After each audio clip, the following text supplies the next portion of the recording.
Your brain, the larger your hippocampi. The more you have to remember, the larger your hippocampi. And we see this in animal species. We also see this in London cab drivers. One of the fascinating things about London cab drivers, they can't officially be a London cab driver unless they have memorized the entire map of London, so that you can say, I need to be taken to Charles Street on the West End, and they know exactly where Charles Street on the West End is. That's one of the interesting things about cab drivers. They have a larger hippocampus as well, larger than ours. Some people try to remember everything.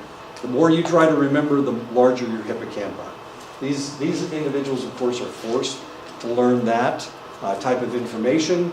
Does that make them smarter than anybody else? They have a large hippocampus.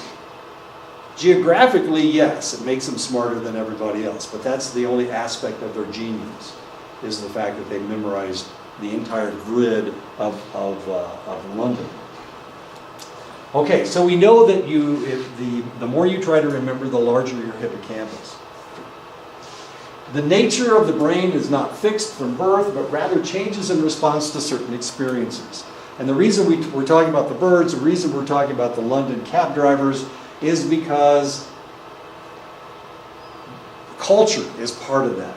The more you interact with your culture, the more experience, the more your culture will affect everything that you do after that.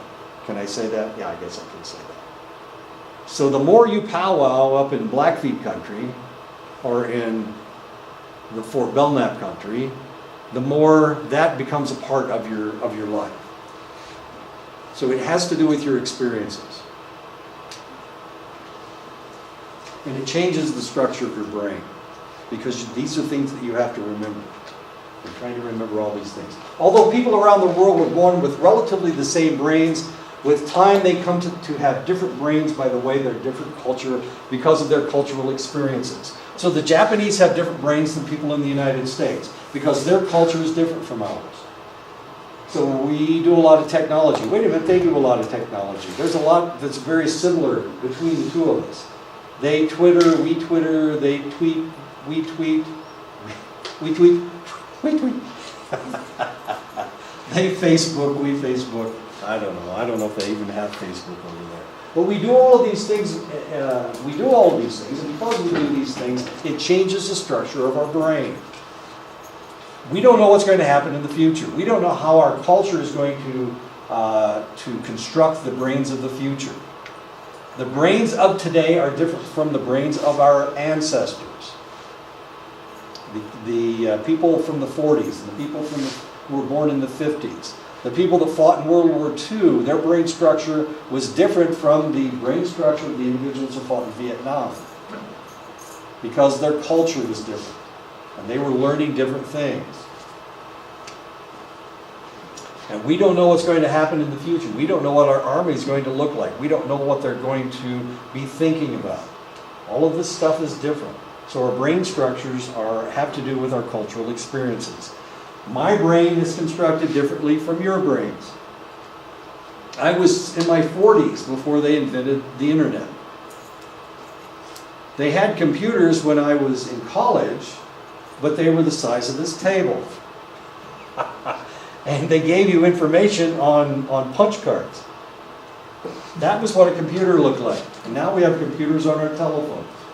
Potentially they have a watch that has a computer. Well, it's a telephone, actually. And like Dick Tracy talking into his watch. You can do that now. Humans are so embedded in their cultural worlds that they are always behaving as cultural actors. And that's reality. And one of the reasons that they teach you the things that they teach you at Dene College is because they're trying to make you a Dene cultural actor. There are a lot of people on the reservation that are they're not strongly cultural. But one of the aspects of this college is that they're trying to create you guys as cultural actors. Something just happened on Fort Belknap. Did you know that Lynette Chandler died? Yeah. Yeah. Lynette Chandler was extremely important as far as Fort Belknap was concerned, because the Ani language almost died. and she started an immersion school where they started teaching children in the first grade to speak that language. Of course, there's two languages on that reservation, Nakota and Ani. But she was the one, she almost single-handedly saved the language. There were only a handful of speakers, and it's an Algonquian language. It's very similar to the Blackfeet language and the Cheyenne language. Well, not that similar. It's more similar to the Arapaho language. Anyway, she just died at 41. I haven't figured out what she died from. It was a car accident. What, was it a car accident? Yeah. Okay.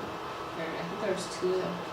I just saw her obituary in the Blaine County Journal, but it didn't say what she died from. It just gave all of her accolades. 41 years old, really sad. I guess luckily neither of her children were in the car with her, or Sean. Why am I talking about this? We're talking about cultural actors. Okay, so we are cultural actors, and that's what Diné College is trying to do. They're trying to make you stronger cultural actors by teaching you the language, teaching you the culture, trying to give you information about being traditional Diné. There are no occasions when people step outside of their cultural meaning systems and start to think instead in the universal, as a universal human. We can't do that because we're all raised in a select culture. So we can't really do that. So I can't come down from Indiana and become a Diné. It's not gonna work. It certainly didn't work when I lived in Fort Belknap for 10 years. I could go to powwows, I could participate in ceremonies, but because that wasn't my culture, because I'd been raised in another culture, and because I was like 50 years old, I'm not going to change my cultural structure. The only way that I could deal with that culture was by interpreting it through my own cultural perspective. And that's what I tried to do. I don't know how successful I was. I got fired. So. Lynette had something to do with it, but I'm so sorry that she has passed. People's thoughts are forever bound up in their own cultural meaning systems, and there's nothing you can do about it. And this is one of the reasons why, you're raised on the Blackfeet Reservation, and you came down here, and you still interpret the Diné culture through your own understanding of your own culture. And there's no way you can get away from that. Many cultural psychologists would argue that culture cannot be separated from the mind because culture and the mind make each other up. So there's nothing you can do. You can't just... This isn't the part of your brain where culture exists. It's the entire brain. And I talk about being a Hoosier all the time. That's my culture. There's nothing I can do about that. That's where I was raised. I was raised on a farm in Indiana. And that's who I am. I'm a farmer.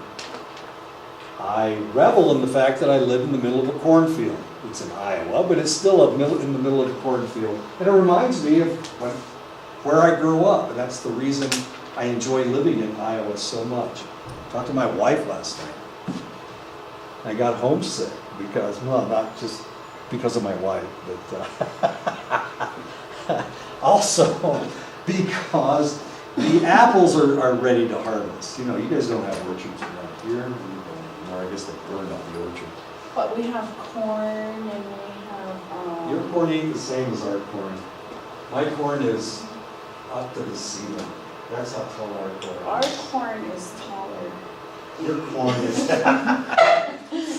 Spoken like a woman.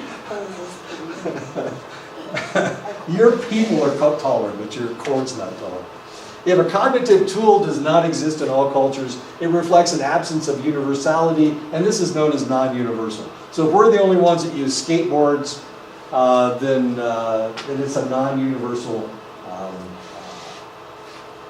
tool. Non-universal, if we're the only ones that use it. And we can go around the world and there are lots of non-universal tools that people use. If we were the only ones that used axes, it would be non-universal. Everybody chops wood with axes, unless there's no wood to chop. Right? So what do you use for fuel if you don't have any wood?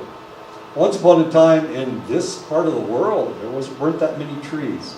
wait a minute, let's go farther north. Let's go into the plains.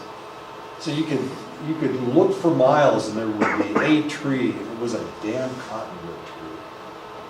Piece of shit tree. Try having like a 49 on the plains, you know? There's only 3 of us in here that understand what 49 No, is. I think everybody does, right? Everybody does. See, they don't know what 49 is. It's so hard. You know, after the powwow, people get together and they had a big bonfire and they sing 49 songs like Drinking songs.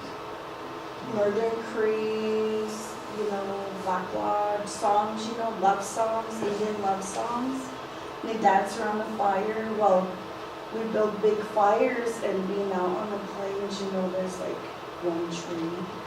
You know, and then They're just there for a good time. Go ahead. and so They're not drunk at all, and there's no sex taking place. Okay, go ahead. Yeah, and so you end up literally start burning spare tires, and everybody goes home and their faces are just black and everything, you know. But it's really fun. I mean, the 49s from a long time ago used to be fun. I don't know about now. I haven't gone to one in like. I've only heard stories about them. I've never been to one. There's a danger. You might hook up with the wrong person. What does hook up mean? I don't know. It's kind of like first night. I think nowadays it's just more crazier. I don't think it's something no more. They had the Milk River powwow. You know the Milk River Yeah. powwow. They had the Milk River powwow. So we were driving to Havre one time, and this is like 5 days later, and these guys were still drunk. And we picked them up to take them to Havre. And of course, you know, they're laying in the back of our van. You know, they'd been drunk for 5 days. They didn't know what day it was. They didn't know who they had sex with, but they're pretty sure they had sex with somebody. But they're not exactly sure. They were hoping that it was human.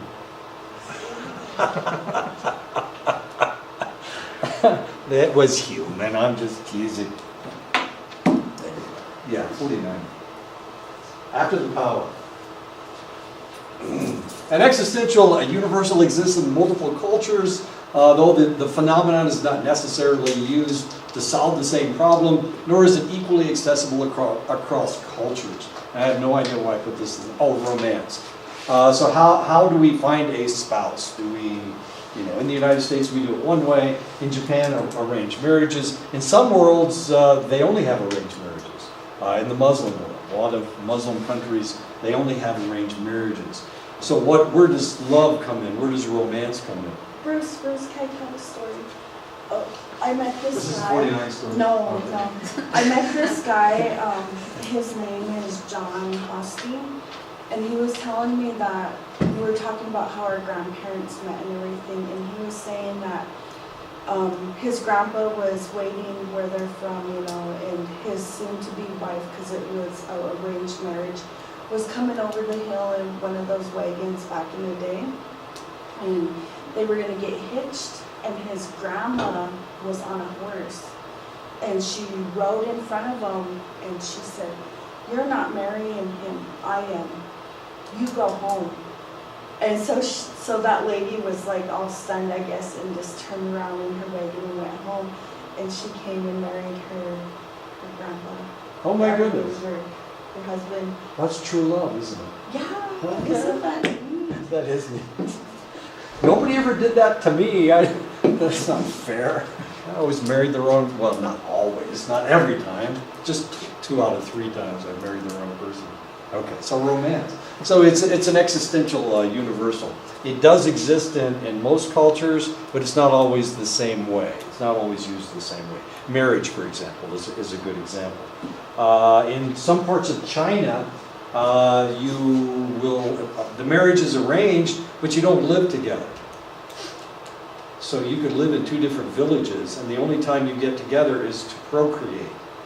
And then the children are raised by the mother, but the father is over here.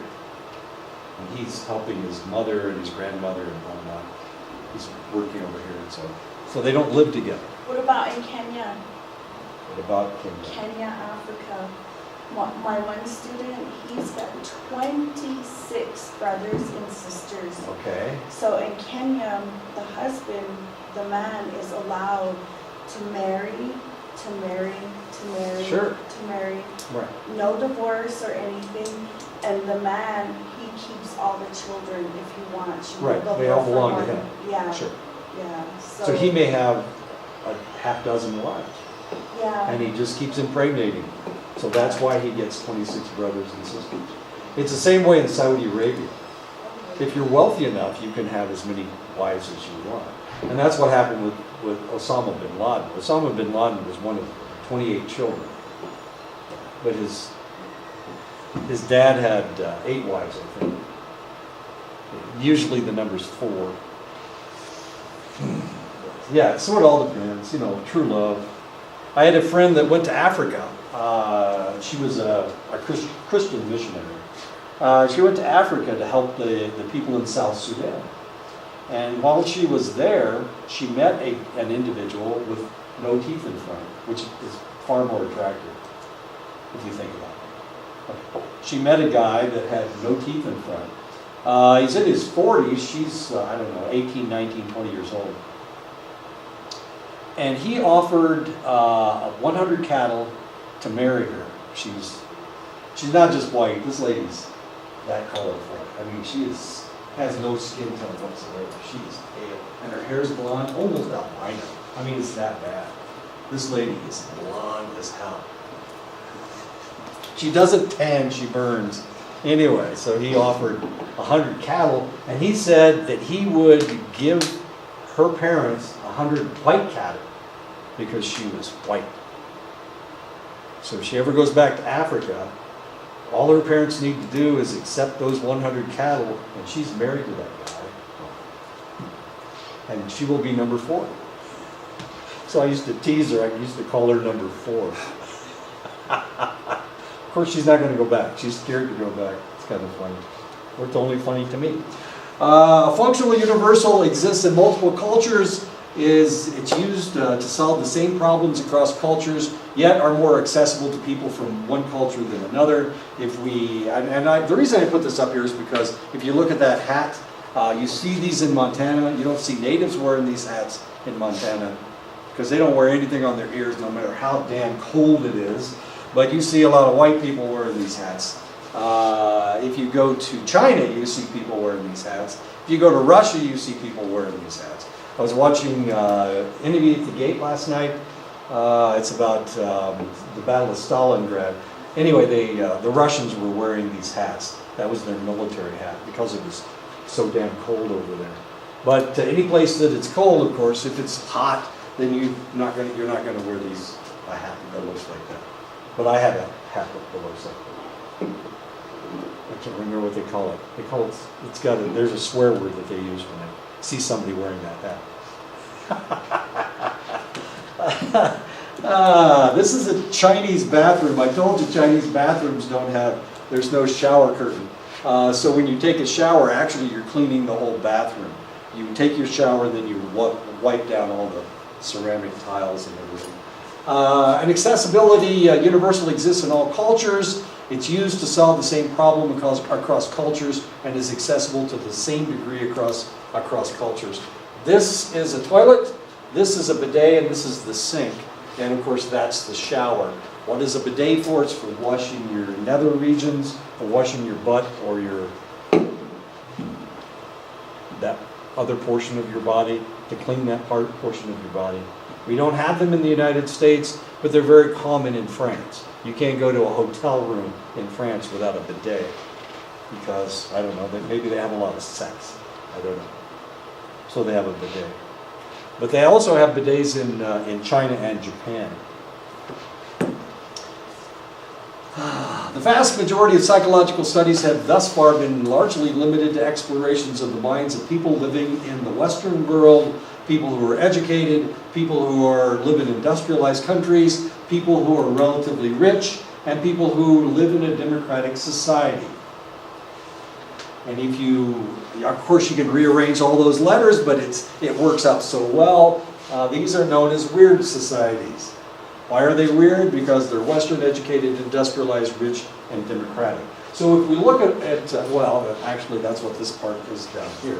Recent analysis of the top 6 journals and 6 sub-disciplines of psychology found that 68% were American. So most of the psychology is coming out of the United States. So if I were doing research in the United States, who would I be doing research on? Immigrants. No, they're too hard to find. General population. I'm sorry? The general population. Too hard to get them to find enough of them. Oh. I've got a captive audience here. So if I'm going to do research, and I want to do research on a lot of people really fast, what do? Oh. I use undergraduates. I use college students. Are college students representative of the common man in the United States? The common man anywhere? Hell no. No, you guys are smart. That's why you're in college. Unfortunately, when they were looking at the last presidential election, a lot of them were doing this. They were just looking at the individuals that they could get a hold of. They weren't getting a hold of the people that were out in the woods somewhere, the people, the factory workers. They weren't looking at those individuals. They were just looking at the weird people. The Western educated, industrialized, rich, and democratic people. And you can use the capital D on this one because they were mostly... How come that, like, psychologists, researchers can use old data, like, say, back in the early 2000s, and they're using, like, 1970 data, trying to study the facial expressions and the EKG of an infant when they're interacting with their parent? How come they can use that old data? I mean, how is it even, like, a research study if You make it's an that excellent old? point. You are making an excellent point. And the answer is because nobody else wants to do it.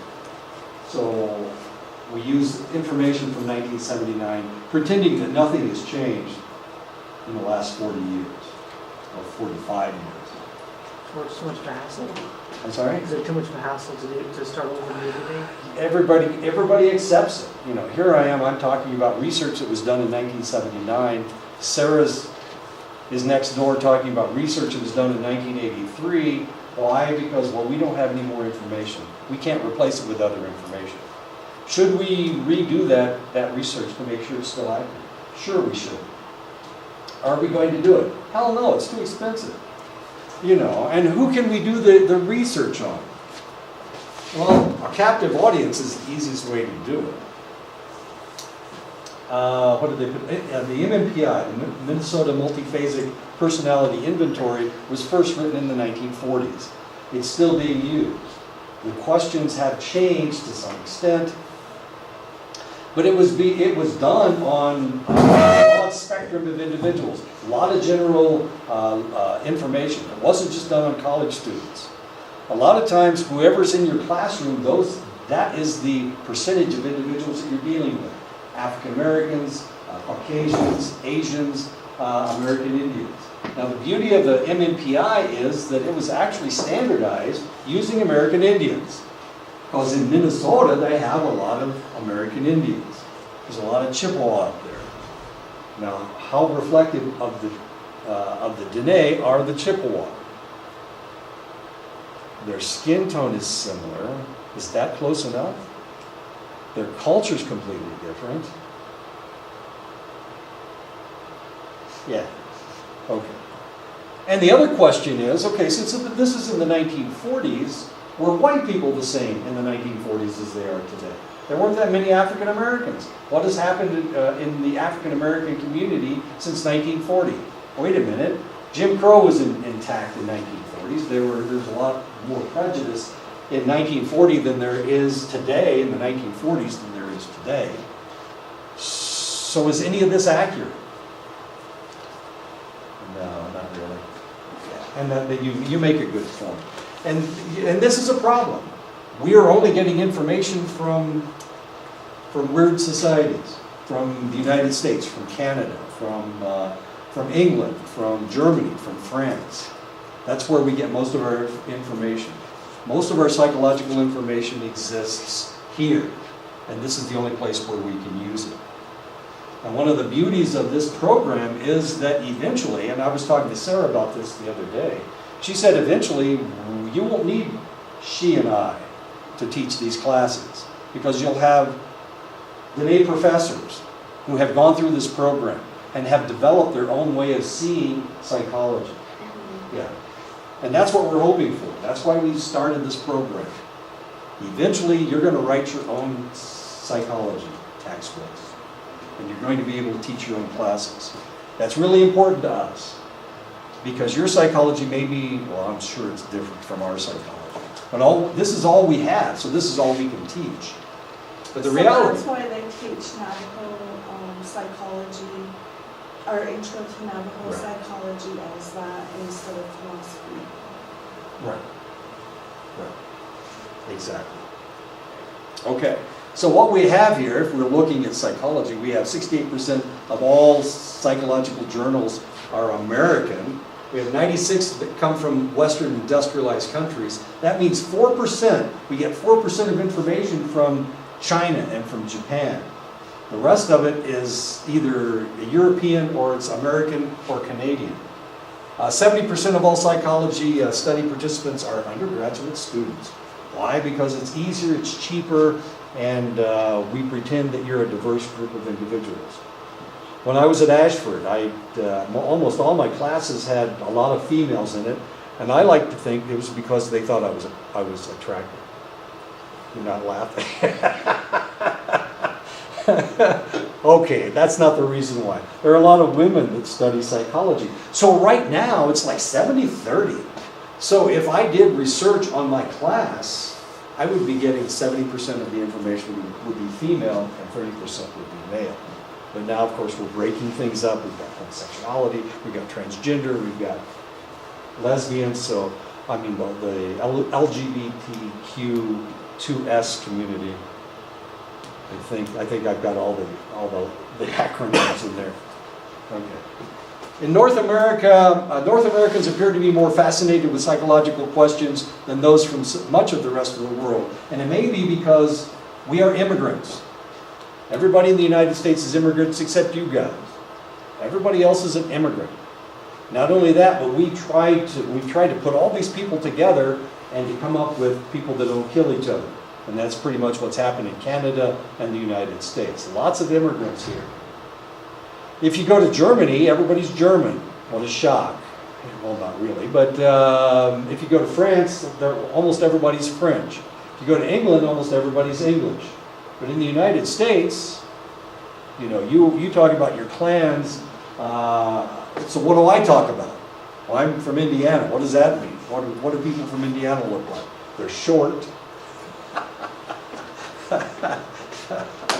I get to go back to my 50th reading. I thought people from Indiana were great big farm boys that That's Iowa. took a lot of steroid stuff for the hay. That's Nebraska. Oh.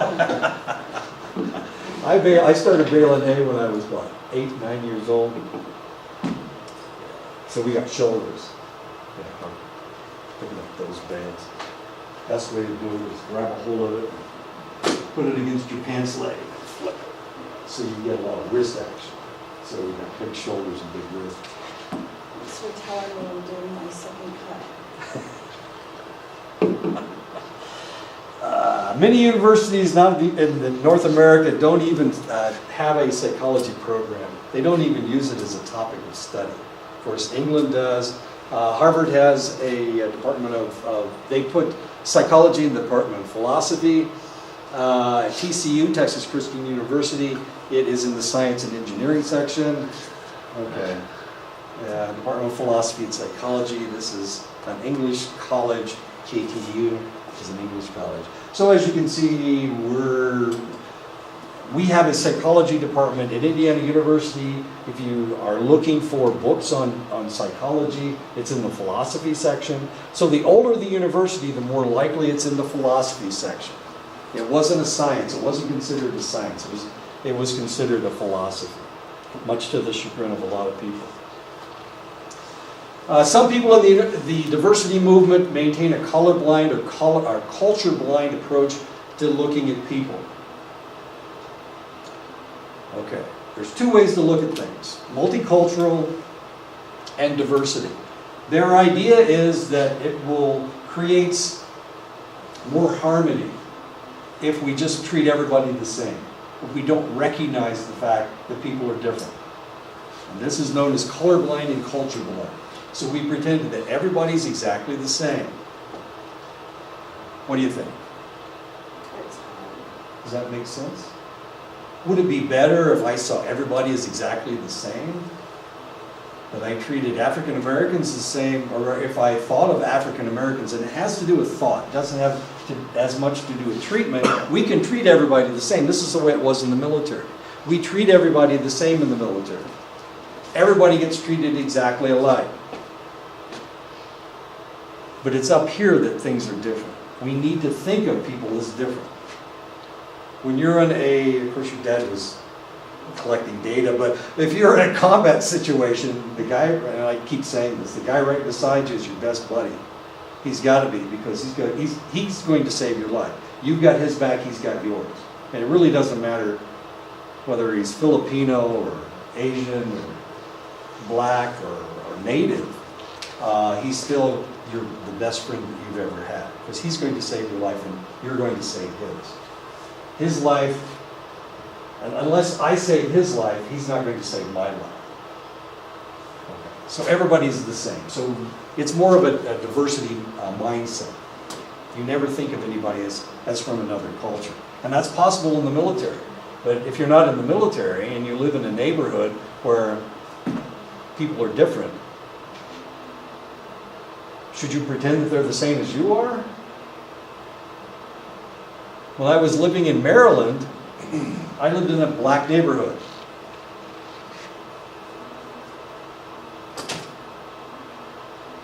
Should I have pretended that those guys were the same as me? No. That their thoughts were my thoughts?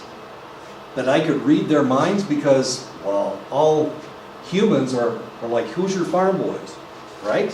Everybody wants to think the same way that I do. The most dangerous people in that neighborhood were white people. There were two jackasses that lived up the hill from where I lived. They were white guys, and their family had been there for an extended length of time. All they did was complain about the black people that had moved into the neighborhood. Black people were relatively wealthy. They didn't want to hurt anybody. These guys were hillbillies from some god-awful place. They were jackasses. They used to steal stuff. They'd break into people's houses. I didn't have to worry about the black people. They were all relatively wealthy. It was those poor guys up the street. There was another white guy that had been living there for 75 years, and all he did was complain about the black people. They were the nicest people in the block. He was a son of a bitch. Can I say that? Oh, not on tape. Okay. Anyway, I used to go to a black barber shop when I was there. Now, if you look at people's hair, I don't know if you noticed this, but African Americans have really curly hair. I don't know if you ever noticed this. Really curly hair. My hair's not curly. So I would go to the barber shop, and there were like 7 barbers. And I'd have to wait for the one barber that knew how to cut straight hair. That was kind of funny. So, and he was really popular because, he's a really good barber. The rest of them were okay, but I'd have to wait for the one guy that just cut straight hair. So I'd go there and I'd sit there for hours, waiting my turn so I could get my hair cut. Okay, so diversity is one approach. The other approach is multicultural. Attending to and respecting group differences is frequently called multicultural approach. The rationale behind this approach is that people really do identify with their groups, and most group identities are far more meaningful than the kind that can be artificially created in the lab. So it's really important for you to be Blackfeet. It's really important for Jeff to be Dene. It's really important for you to be, for Chris to be Dene. It's really important for Brandon to be Dene. And it's really important for Michelle to be Dene and Ani and Lakota. Yeah, okay. So our culture is very important. It's important for me to be who's your farm boy? That's my culture. There's nothing I can do about it. I didn't realize that I knew so much more about basketball until I left Indiana. Everybody in Indiana, like Bobby Knights, were all small Bobby Knights. I didn't realize that nobody else understood basketball. I was talking to the new basketball coach, Kevin, what's Kevin's last name? Butler? Kevin something, I don't know. Anyway, Kevin. And of course, he's from Virginia, but he actually coached basketball in Indiana. Here we have a basketball coach? Yeah, a new basketball coach. Really? Yeah, Kevin. His first name's Kevin. My wife couldn't remember. I've got his name written down. If I don't write people's names down, I don't remember. But I remembered everybody. I got 5 people to remember. I remembered Chris's name. I'm so happy. I've had Brandon in class before. Jeff's. I pick on Jeff all the time. That's great. Here's a nice picture. People are especially likely to identify with their groups if their groups are smaller than the other groups or are disadvantaged in some way. And so they're more likely to identify with their groups. So if you're a minority, and of course, American Indian, on this reservation, I'm the minority, but that's just here. When you go out to Albuquerque, you go to wherever you're going, then probably it's... You're still the minority. I'm still the minority. I know. Albuquerque is primarily Hispanic, I think. Yeah. I think the whole, it feels to me like the whole Arizona state and the whole New Mexico state is, the minority is the white people versus Montana. Like anywhere down here I go into Walmart or the mall, you know, I'll see nothing but Brown faces. Brown faces, yeah. And versus I go up to Montana, I go into Walmart and I'm just totally in shock because everybody around me is white and I'm like, what the hell, where'd the Indians go, you know? Where all the Indians go?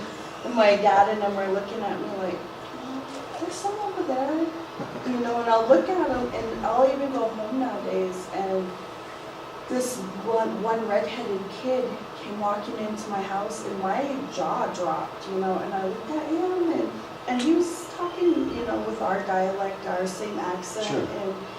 And then I looked at his freckles and they were kind of like brownish and I knew he was part Blackfeet, you know, and that's just how it is nowadays, and that reddish with the brown hair, right. You know, so people look white back home, but they're actually native. Is that true, Michelle?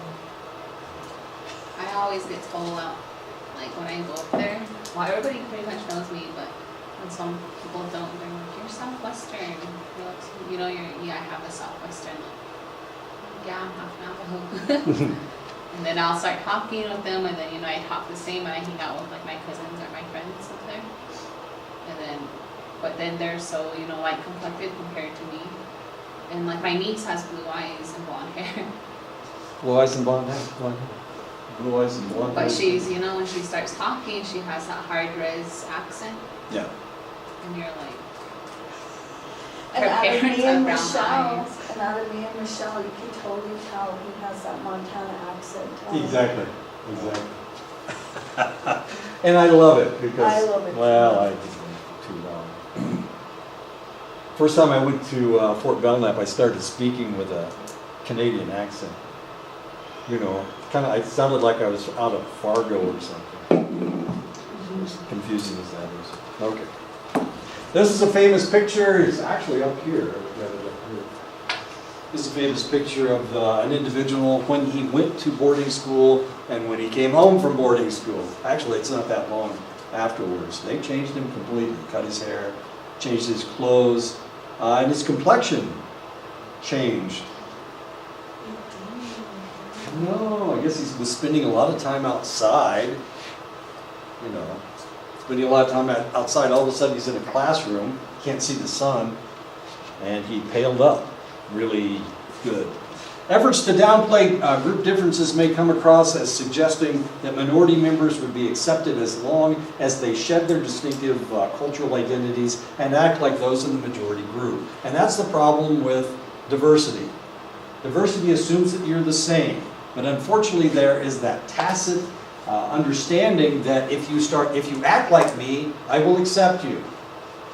You don't act like the people that you grew up with, you need to act like white people. You need to act like the majority culture.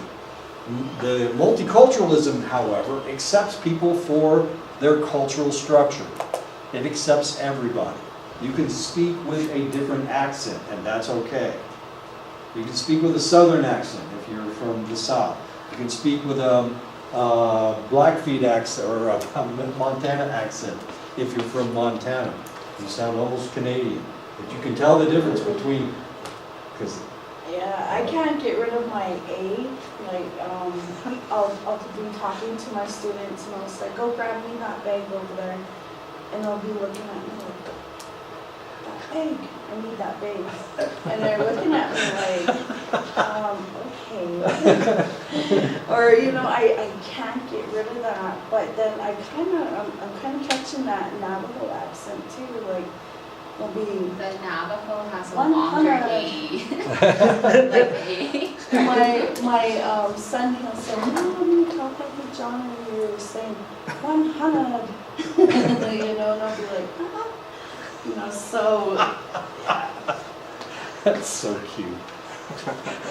Accents are cute, aren't they? I mean, eventually you lose your accent. I have to call my brother, and I'm afraid to call my brother on the phone because I may not understand what he says. He talks like a Hoosier. Hoosiers say "worsh." They say "fish." Washer machine. Washing I machine, heard you that bet. And I said that the before. other It's day, crazy. and Sarah started picking on me. That crazy Canadian started picking on me because of She's Canadian. my huh? Hoosier accent. Yeah. Eh? That's how my brother-in-law is everywhere. How's it going, eh? Crows are like that too. My friend we were talking, he kept saying that after everything, and then I'm so used to hearing people say A like after they tell a joke, and then he's like, drop that style A. And I'm like, is that a joke? Well, one of the other things that they do in Fort Belknap, I don't know about whether you guys do it or not, but they'll say they'll tell you a joke, and it's kind of personal, and they'll say, "Oh, jokes." So they'll say jokes at the end of it. Yeah, I always say that.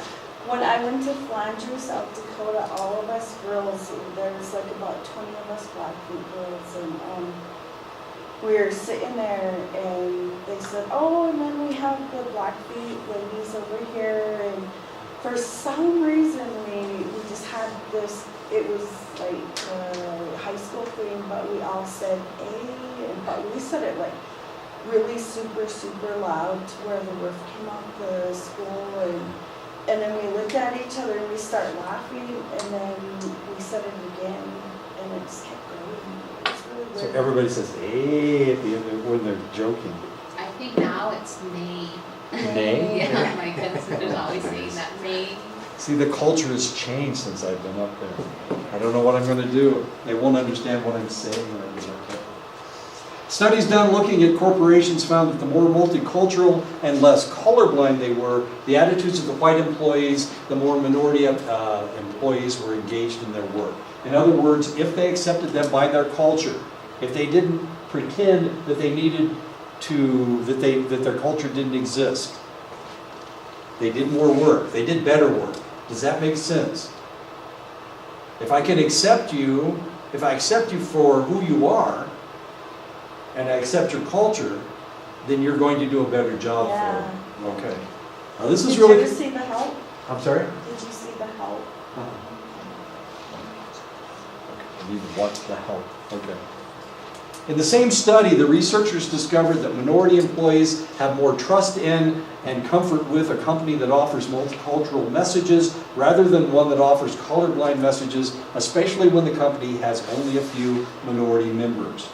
So the more multicultural you are, the better work you're going to get from your employees. Now this is really kind of interesting because up in Canada, it's not as much a multicultural approach as it is a diversity approach. So their ideas are just a little bit different. So when I went to the conference, it wasn't an argument, but if it was somebody from the United States, they were talking about multiculturalism and how positive it is. And up in Canada, when they made a presentation that was dealing with this topic, they talked about diversity and how positive it is. But there's a difference between the United States and Canada. They're so racist towards minority. I think they're really racist. You know, whether, like in Alberta, you know, they're all French. All my brothers and sisters up there were part French. Right. And you have the French people looking at the minority, the Native Americans, or the indigenous as a piece of shit that just is on the floor, you know, and that's literally true. And I don't understand it because they're part French too, you know. Right.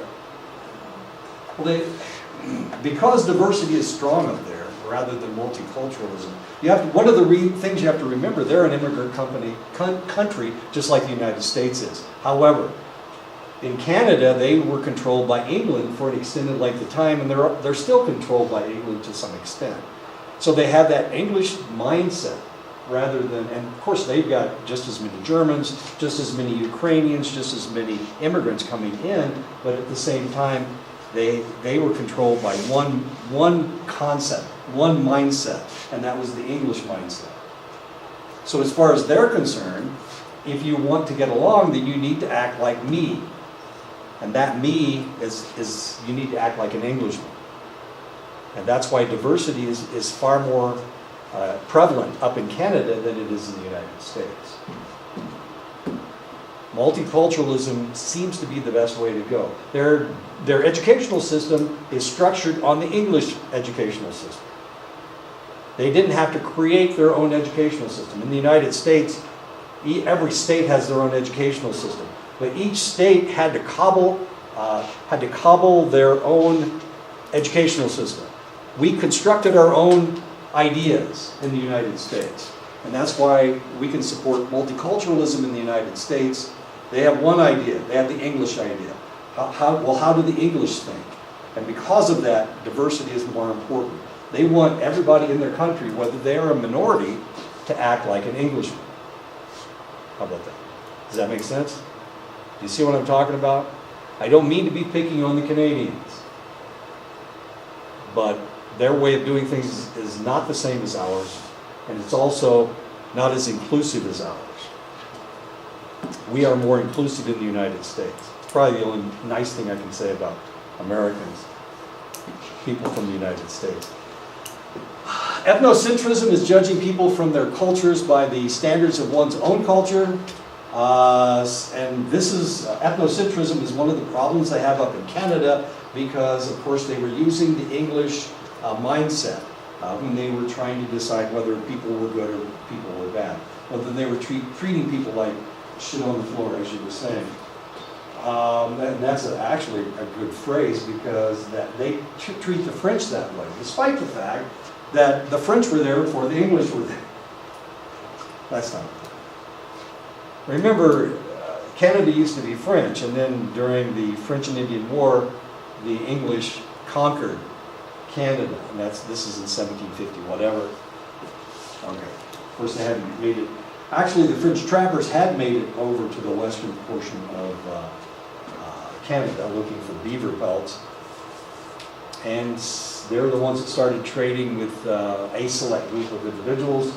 I think it was the Blackfeet and the Nakota enemies. They were trading with both groups, and they were the first ones to get weapons. You guys gave them the Gromont. My grandma, she's got blue eyes. Well, she had blue eyes. And when she was young, she had black hair. Then it turned gray. Then it turned blonde. And my grandma died at 113 years old. Oh my goodness. And the tribe, the Crees, got rid of her, put her on the riverbank because she had these blue eyes and everything. And so she was from the Canadian Cree. And so they called her French Canadian Cree. Mm-hmm. So the Siksika and Kainai, one of them, they found her and they they raised her as their own. So she wasn't Blackfeet or Siksika or Kainai, our band up north. And they brought her, well, my grandpa went up because, you know, we're related. My grandpa went up and he seen her and they had an arranged marriage. So she married my grandpa at 14 and our bloodline is French Canadian Cree. Well, oops. French Canadian and here they had 18 kids. Oh, wow. Yeah, only 14 survived, but they have 18. That's a lot of kids. Yeah. They must have really liked each other. I think so. Yeah.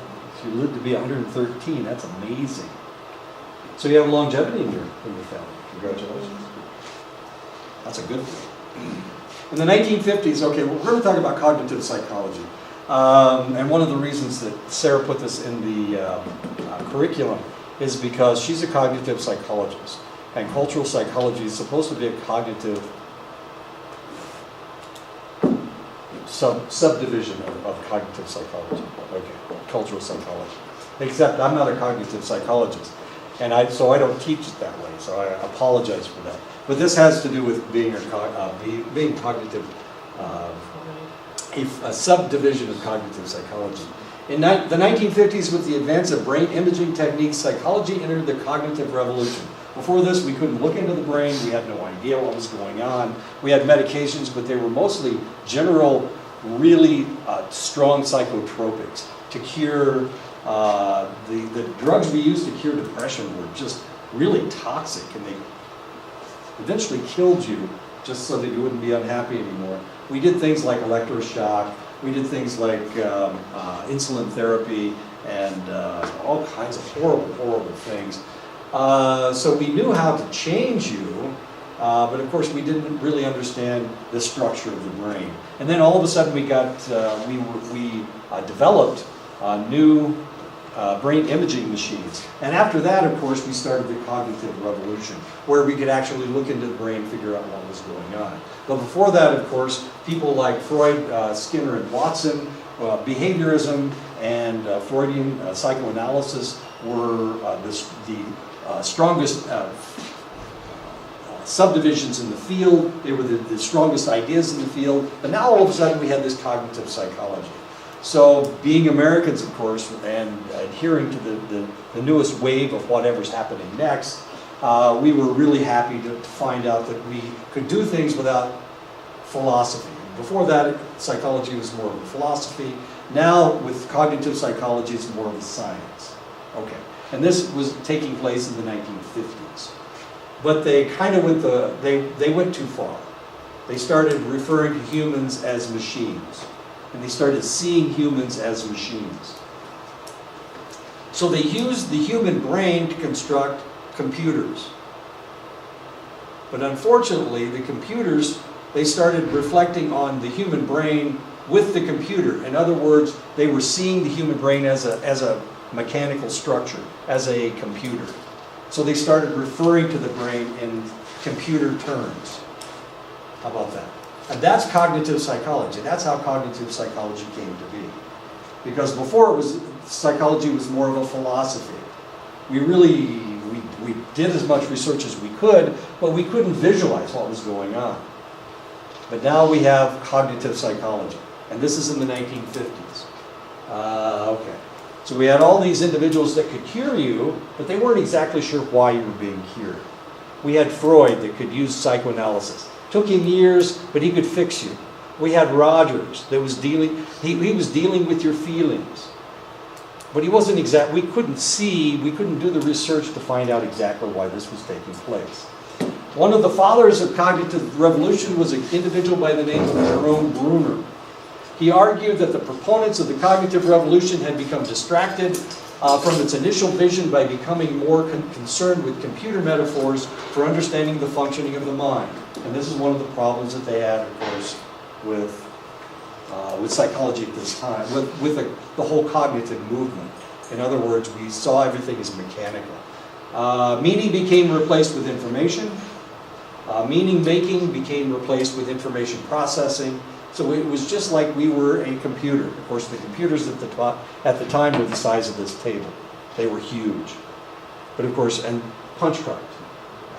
So memory, we refer to memory as punch cards, as confusing as all that is. So we need to switch back. We need to switch back to feeling. We need to switch back to understanding rather than the mechanical structure of computers. Bruner argued that cultural psychology has picked up the torch that was originally carried by early proponents of the cognitive revolution and has again addressed how people derive meaning from their environments. And the reality is that's what we're looking for, right? We're looking for meaning. We need to understand the environment. If we can understand the environment, we can understand the meaning. And that's where cultural psychology is a softer subdivision of cognitive psychology. And that's where Jerome Bruner comes in. Anyway, and that's the end of that chapter. Now I've got something to tell you, and I don't know, I'm not trying to upset anybody. I need to tell you about the Japanese. Okay. Oh, wait. I'll wait until Jeff comes back. He's reading about the Spanish. Oh, I need to tell you this. Thursday. No. Wait a minute. It's not this class, is it?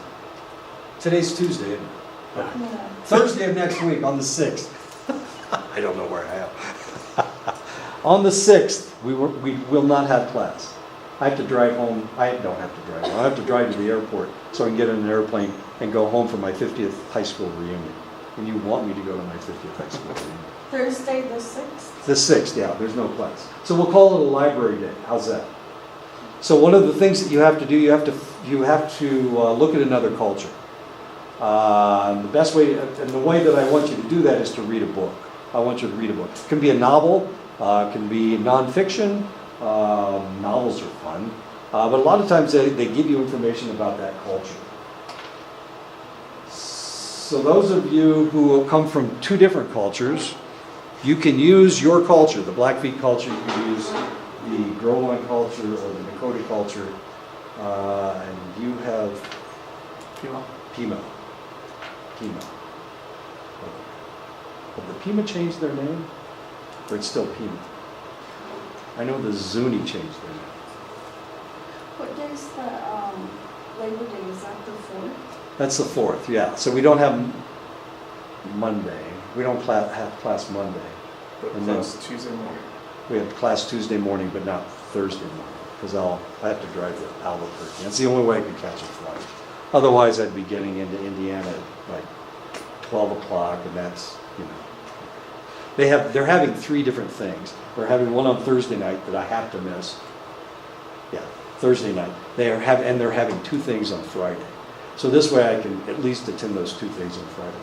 So you still have the Wednesday class though? Yeah, I will hold that class, and then I'll leave after that class. If I drive really fast, I can get to Albuquerque in time to catch my flight. I haven't seen my wife since I came down here, I don't know, 3 or 4 weeks ago. And she's going to pick me up at the airport, so I get to see my wife. This is kind of exciting for me. All right. You know how exciting seeing your wife is, or not, I don't know. It's exciting for me, all right? I get to see my wife. Anyway. So as soon as Jeff comes back, I'll explain this doll right here. This is a classical Japanese doll. All little girls will get one of these things on a select birthday, and I'm not exactly sure, their 7th birthday or their 8th birthday, something like that. Is it a geisha doll? Well, it kind of looks like a geisha. She's got a kimono on, but she's shaped just like you see this.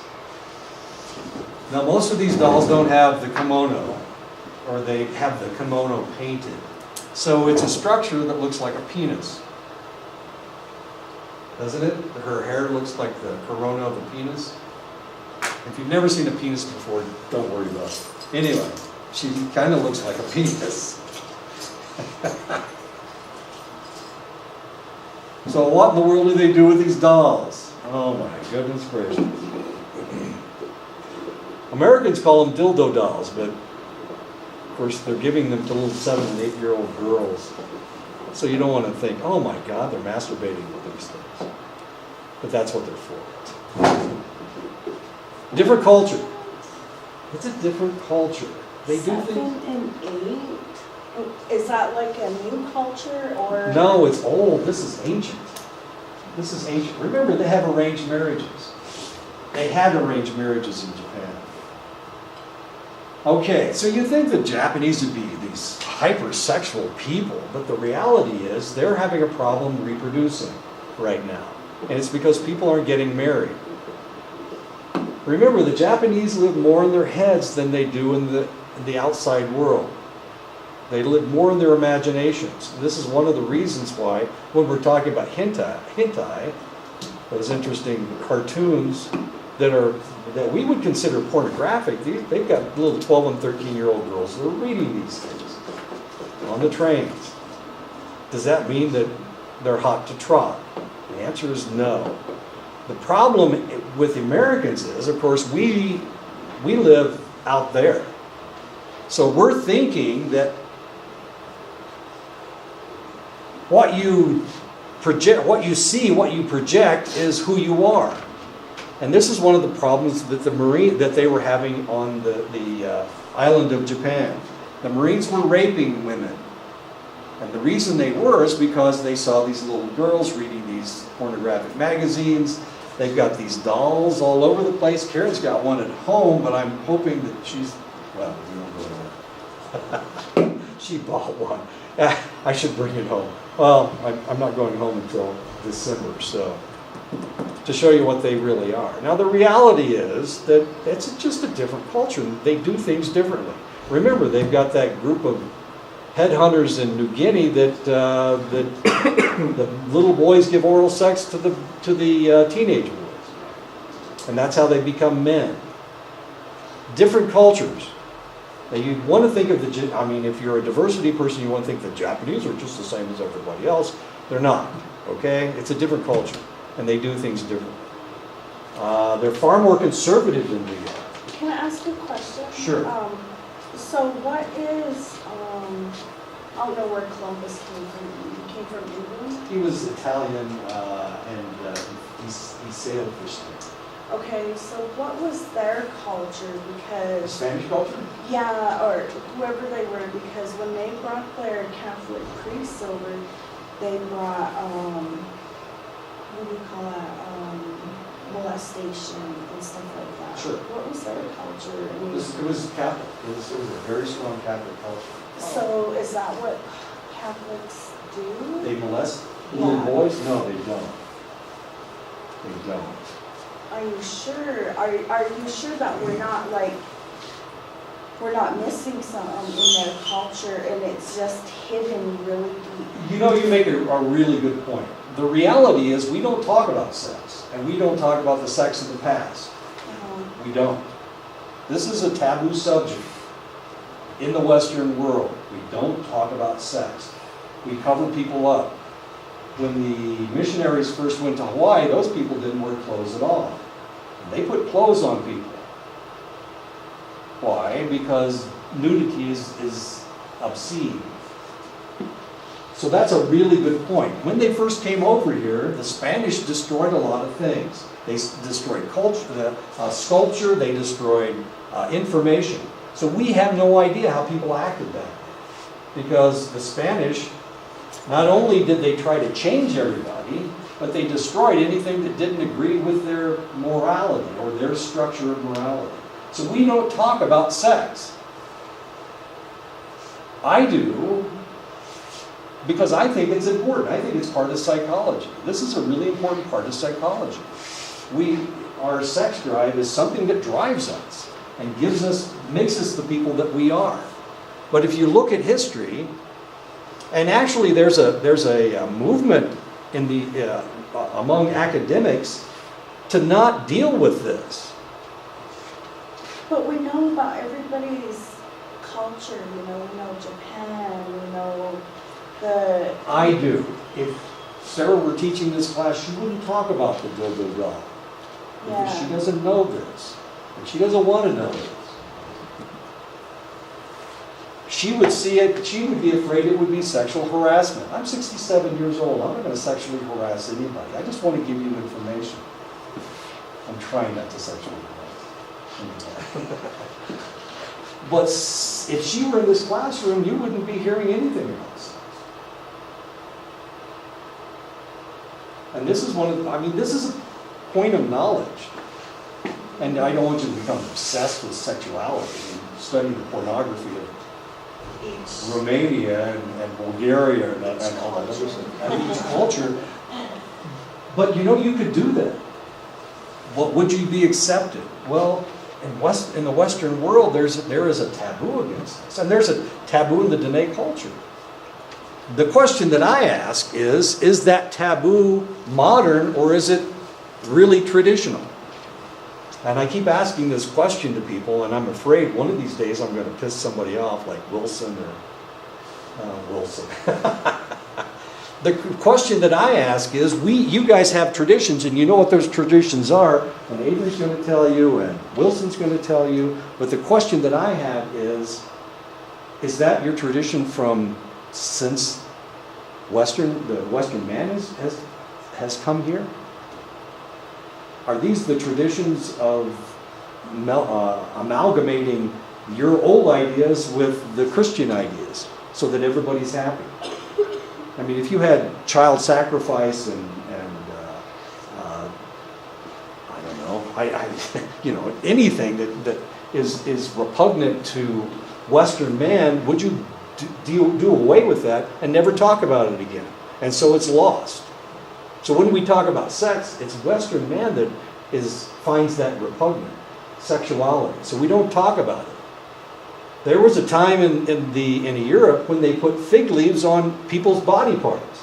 They covered up, if there was an exposed penis, they covered it up with a fig leaf. If you remember some of those paintings of Adam and Eve, Eve is covering her genitals. So is Adam, so that you don't see those body parts. I don't know. I have no idea. This is very confusing, isn't it? It's one of the things you can't talk about. But I find it fascinating because I think this is really important as far as psychology is concerned. I think our testosterone and our estrogen level dictate to us how we're going to act. I've been married 3 times, and at least a couple of them, something had to do with lust, but I don't want to even think about how much lust there was involved in my mistakes. Okay, Jeff? It's not my fault that the Japanese used this to masturbate with. I don't have anything to do with it. It's just a point of fact. I'm sorry, go ahead, please. Is the Chinese like that as well? I've never been to China, I've never lived there, and I really don't understand the Chinese culture. I just know the Japanese. I went to San Francisco and I went to Chinatown, and in one of those shops, it was just like a whole big table dedicated to penises. Oh, There was like wooden sculpture, even like a cigarette tray was it, and it was just completely like the Chinese tradition, and then just turn the corner randomly, just like a whole table dedicated to that. You may be right. You may be absolutely correct, and this is completely acceptable in China, and it's one of the things that Americans going to China don't even talk about. I don't know. You may be right. But see, we're even embarrassed in this classroom. We're all good friends in here, and we're all still embarrassed because we're talking about sex. And I just used the word masturbation, and it's on the tape. No, I just wonder I'm gonna get killed. why it's like such a taboo and why it's so big, when everybody else is, you can study it and it's right out there. But then when it comes to the Western civilization, it's hidden and it's taboo, and here they were trying to teach us to be westernized, and so when I think about it, I think about breaking the cycle of abuse, Sure. because of all the Right. Molestation and Exactly. everything. And because I have a stepmom, she got $67,000 from Canada from all of the molestation, the physical abuse, and everything that she went through Right. in the being in boarding schools up in Canada. Correct. You know, and she got that settlement Once, twice. or twice, I'm sorry. Yeah. So, you know, I'm like, why can't we go ask the Archbishop, you know, tell us the truth? Well, they're not gonna tell us the truth because we're talking about two different things. We're talking about the spiritual world and we're also talking about the real world. Do they have a sex ed for the kids No. in Japan? They don't need it. It's more open there. Can I say that? No, but the strange part is, in Japan right now, they're having, like I said, they're having problems with reproduction because of the girls, the females don't want to get married. They want to, you know, text and party and they have a very conservative, as far as boys and girls are concerned, it's relatively conservative. It's not like orgies and whatnot. It's not like if you watch a 1960s movie where all the girls are taking their clothes off and, you know, jumping in bed with everybody and they're all on LSD. I mean, that's not the way it's going. It happens over in Japan and it never has been that way in Japan. Okay. But it's a really interesting point as far as the Canadians are concerned because I told you that 50%, I think I told this class, 50% of all the individuals that are trafficked in Canada are native. And it's not 50%, 50% of the population is not native. It's like more like 5 or 6%. But 50% of the women that they traffic are native women. And it's because that's the way the English treat people that aren't from England. I'm sorry. You were going to say something. Oh, I said the Red Road, you know, I don't know if any of you guys heard of the Red Road. I think maybe. It's like the road of all the missing Indigenous Right. women, and they've been going missing since 1970s, 60s. And they're starting to think it's 2 or 3 different people, like one died and, you know, but they've never found any of them. They're all gone. It's time to go. I'm sorry. I kept you over a little bit. I apologize. And I'll never talk about sex again, I promise. I don't want to embarrass anybody. I don't mind embarrassing Jeff. I'm easily embarrassed. There you go. You're easily embarrassed, exactly. I'm not embarrassed, I just want to know, why can't we learn about them? Yeah, well, they're never going to.